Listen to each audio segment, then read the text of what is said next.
Hi friends, welcome to V3 IAS Academy. இன்னைக்கு வந்து நம்ம தேர்ட் ஃபயர் பிளான் பற்றி பார்க்க போகிறோம். இந்த தேர்ட் ஃபயர் பிளான் வந்து 1961 65 வரைக்கும் நடந்திருக்கும்.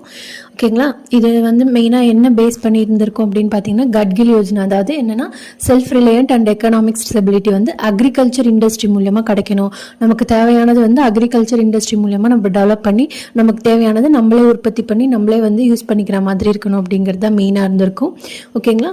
இதில் வந்து மெயினாக என்ன பார்த்தீங்கன்னா நேஷ்னல் இன்கம் வந்து இன்க்ரீஸ் பண்ணணும் அப்படின்னு பிளான் பண்ணியிருப்பாங்க. செல்ஃப் சஃபிஷியன்ட்னு வரும்போதே நேஷ்னல் இன்கம் இன்க்ரீஸ் பண்ணணும். அதே மாதிரி பேசிக் இண்டஸ்ட்ரியாக இருக்குது இல்லைங்களா, ஸ்டீலு, அயனு, கெமிக்கல், பவர் அதெல்லாம் வந்து எக்ஸ்பேண்ட் பண்ணியிருந்திருப்பாங்க.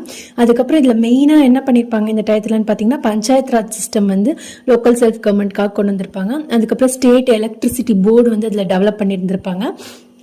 அதுக்கப்புறம் ஹெல்த் செக்டர் வந்து இன்னும் ரொம்ப அட்டென்ஷன் கொடுத்து டெவலப் பண்ணுவாங்க. சரிங்களா?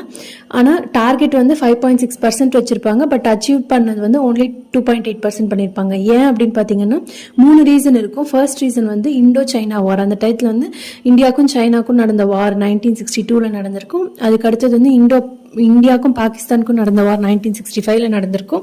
அதுக்கப்புறம் வந்து சிவியராக வந்து ட்ராட், அந்த டயத்தில் வந்து வறட்சி வந்து ரொம்ப அதிகமாக இருந்திருக்கும். சரிங்களா? இந்த 2 வாரம் அடுத்தடுத்து நடந்ததுனால வறட்சி வந்து நிறையா இருந்திருக்கும். ஸோ இதனால வந்து ஃபெயிலியராக ஆயிருந்திருக்கும் இந்த மாடல். சரிங்களா?